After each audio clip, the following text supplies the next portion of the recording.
Karl XII, Herkules och Gustav Mattsson. Jag var bjuden på långgrogg av kapten Söderbom ombord på hans förande fartyg Briggen Alma av Långsund. Gubben Söderbom är en gammaldags skeppare, en liten kubisk figur, isgrå i hår och skägg, sjöögd och säker.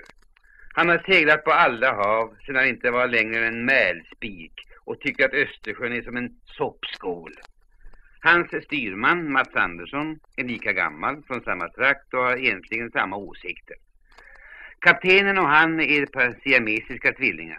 De har växt upp tillsammans, tagit sina examiner tillsammans och levt tillsammans hela livet, men grälar jämt, utom i tjänsten förstås.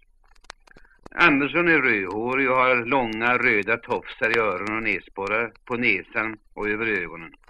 Båda har guldringar i örsnibbarna mot fluss. Den som gjort mig bekant med de båda gubbarna är skeppar Mattsson på jakten Albrektina, också han till åren kommen. Han är en blond jätte med långt vilt skägg, fasta grå ögon och munnen full av snus. Han har varit en förfärlig slagskämpe i sina dagar och ingen i hela skeppslaget kan ljuga som han. På styrbordssidan av hans jakt läses Albrektina, men på babordssidan står det Antikerbla. För skriften ska gå framåt så vär som farten. Jädrar rannoda, sa Mattsson. Mattsson är min gamla kamrat på sjöfågeljakterna sedan många år tillbaka. Och nu är han i den egenskapen inbjuden att tillsammans med mig gästa Almas kapten. Nu sitter vi fyra i den rymliga och hemtrevliga kajuten. Den är nästan som en salong med speglar, soffor och stolar. På en vägg hänger en tavla i en enkel mahognyram under ett ojämnt fönsterglas. Den föreställer ett fartyg och målades av Söderbom då han var lättmatros.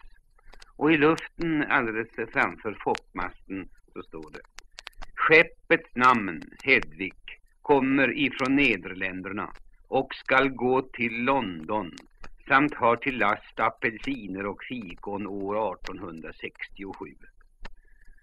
Bredvid detta i sin naivitet rörande konstverk hänger i en ståtlig fyrhjulad ram ett porträtt av Karl XII. Det är ett fruktansvärt träsnitt klippt ur Svenska Veckobladet för en människoålder sedan. Kapten Söderbom har bra varor och tungorna kommer hastigt igång. Mattsson njuter av att för en gångs skull få smaka annat än brännvin.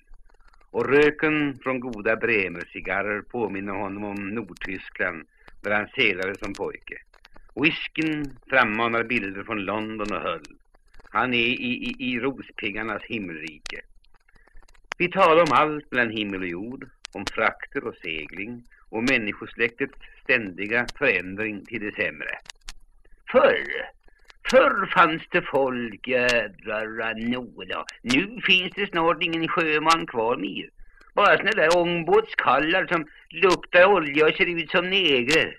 Förr var det rent och skrubbat ombord som är, säger Söderbom. Men nu ser det ut som en kårryss i alla skuter.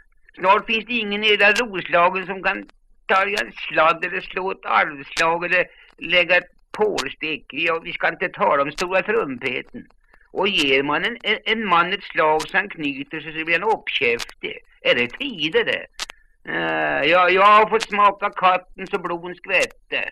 Men nu ska en gubbe vars inte få nysta till om en fot en gång.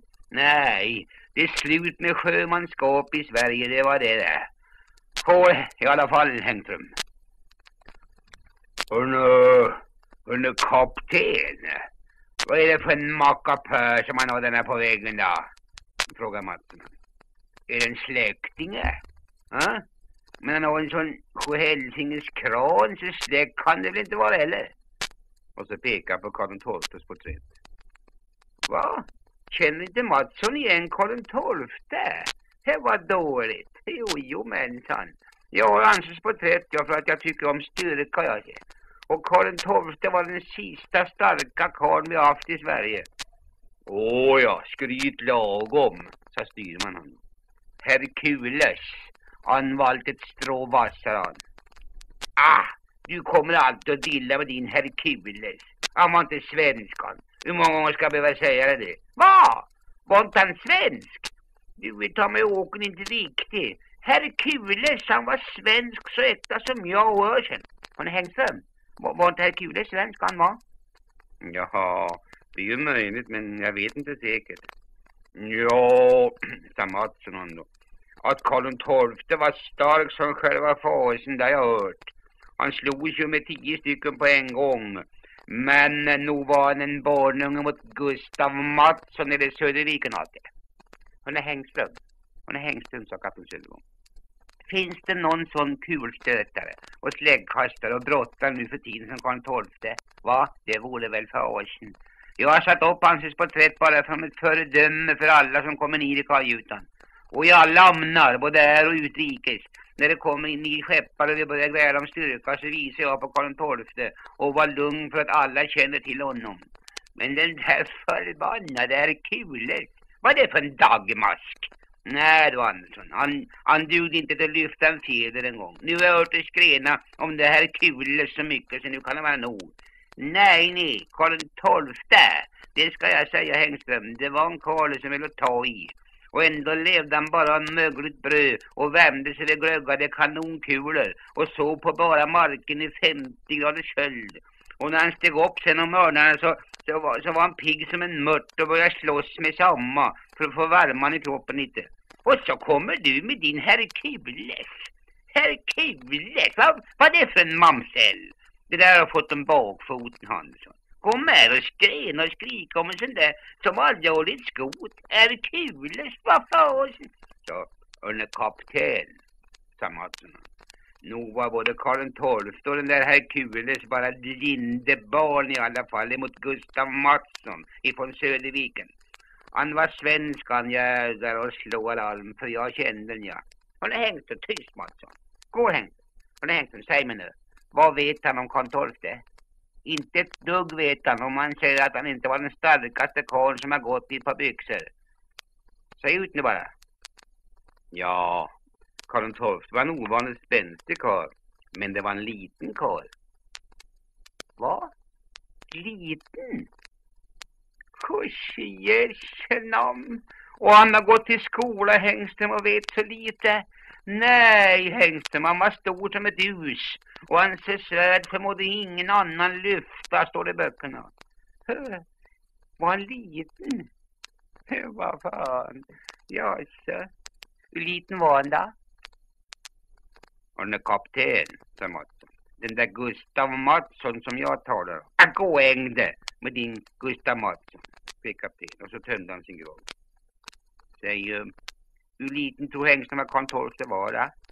Var han som en tumnagel? Eller var han som nosen på Andersson henne? Eller var han som käften på Mattsson? Och han som läser böcker, han borde väl kunna säga något sån här. Ja visst, men vi ska inte bli osams nu. För det är ju fråga om gamla Sverige, va? Lova mig det, kapten, att ni inte blir rasande nu om jag berättar hur Karl XII i verkligheten såg ut. Ja, jag är all right. Nu är kapten. Han var i alla fall en mygga mot Gustav Mattsson. Tyst, sa jag. Hängström, hur stor var Karl XII då? Ja, inte var han så stor som herr Kules. Det svor jag på, sa Andersson. För se herr Kules. Tyst, styrman. Ja, det var väl för oss när man inte ska ha eld på mitt eget folk ombord på min egen skuta. Hur var det, Hängström? Ja, Karl XII, det var en liten karl, kapten, med rödgult hår, ungefär 5 fot lång och inte alls brottare eller atlet. Men han var alldeles ovanligt spänstig när det behövdes. Han var en styv karl som orkade med mer än de flesta av hans storlek. Ja, gå och se på hans kläder i Nordiska museet när ni kommer till Stockholm. Kapten skulle inte få dem på sig ens med skohorn. Och förresten så ska jag berätta att min svärfar var med och ritade porträttet av en när det sist öppnade hans kista i Riddarholmskyrkan. Det är efter hans berättelse som jag har det jag vet om storleken på kungen. Ja, så. Det var som fasen, sa kapten. Nå, men herr Kules då? Frågade styrman han. Var Hängströms svärfar med när de öppnade hans kista med? Nej, han kom för sent till den öppningen. Ja, det var otur det. Ja, nej, är det sant det? De påstår att herr Kule ska vara den allra värsta till slåss. Jesus, vad han skulle ligga under om man skulle berätta om Gustav Mattsson från Söderviken. För han var Sveriges starkaste karl, det svor jag på. Han kom i samma båt som jag norröver i Kvarken. Det var för 40 år sedan det. Hörrni, Abekappen Söderbom. Hörrni, Hängström, det var riktigt svårt det med Karl XII. Är det verkligen som Hängström säger? Att han var liten och smal och rödhårig? Ja, då tar jag ner på 30, det gör jag. Nej, det ska kapten inte göra. För om en karl är liten och smal och rödhårig och ändå är som en stålfjäder och gör saker som andra inte gör efter och gör dem bättre än stora klumpar till karlar, så är jag väl ändå styvare och mer värd att beundras därför att han är liten till växten. Men nu skulle jag vilja höra vad det är för storverk som den där Gustav Mattsson från Söderviken har gjort. Tillåter kapten att skeppa Mattsson här berätta hur det gick till? Ja, nu gör jag väl det. Men det var svårt där med Karl XII. Ja, det var det. Ja, Jose, sa Mattsson. Jose, jag segrade med Rosenklippe, den där gamla bryggen ni vet, som såldes hit sen. Vi låg upp i norra Kvarken en dag och låg för styrbos alsar för laber nord och ost.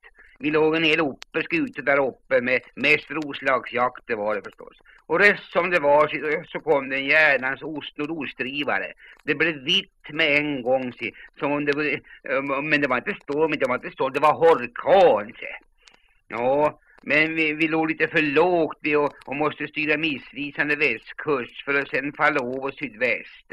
Och sen så fick vi platt akterligt och åkte som i allonsaft rakt in i inloppet vid Ratan samman. Ja, vi var de första som kom in vid för stormen. Men efter andra så kom en hel opera andra in. En del såg ut som busar så de måste ligga och reparera och lappa. Ja, så höll stormen i sig då. Och så en dag så kom vi några stycken rospiggar överens om att ställa till dans och kollefejd för flickorna i byn.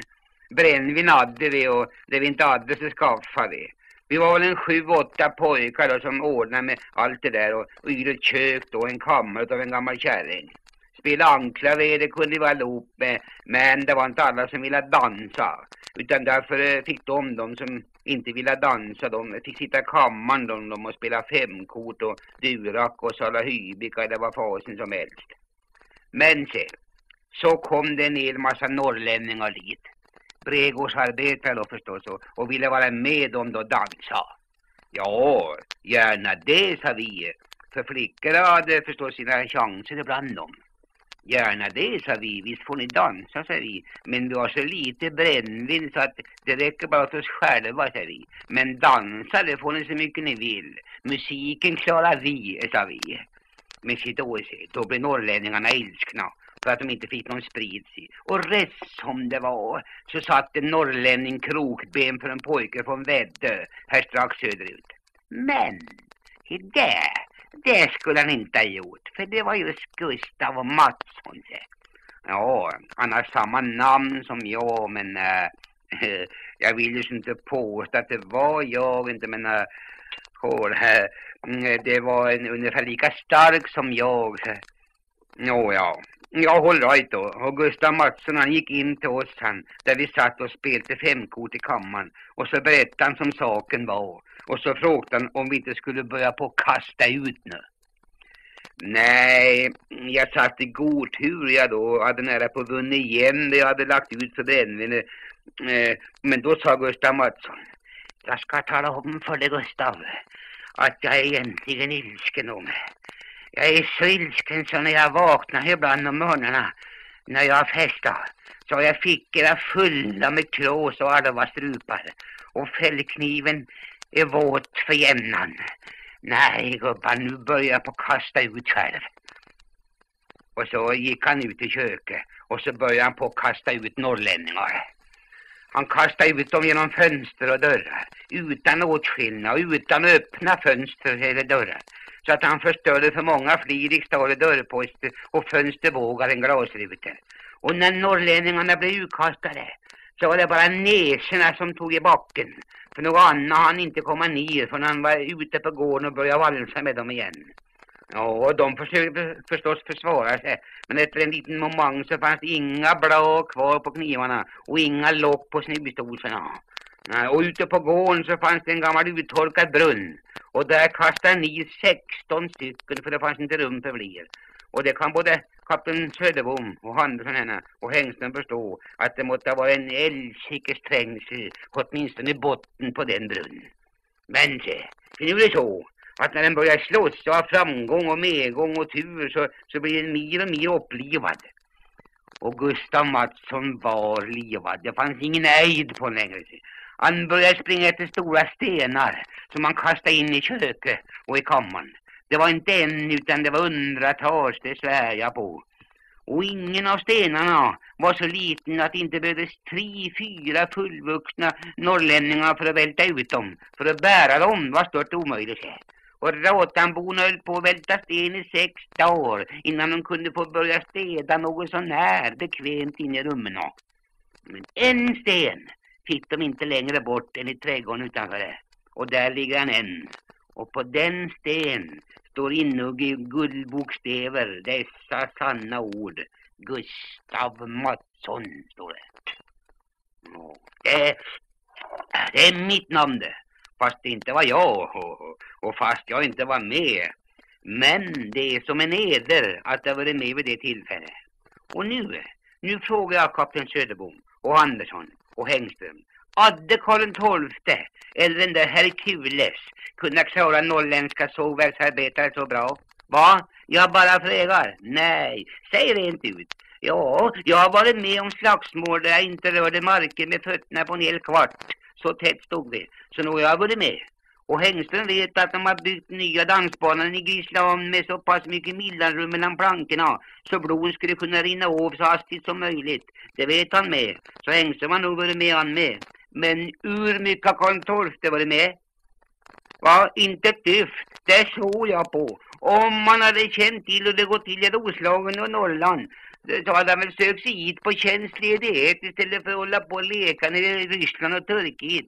Om man verkligen hade tyckt om slagsmål. Ja? Men Mattsson. Vad gjorde Mattsson under tiden då? Men Gustav Mattsson redde upp slagsmålet. Ja. Jag har ju sagt Hängsten för en stund sedan. Och det är både kapten Söderbom och styrman Andersson vittnen på mig vet jag. Att jag sa ju att jag satte tur i 5 kort. Hade jag kommit ut så hade det inte behövt bli något slagsmål. Skål gubbar.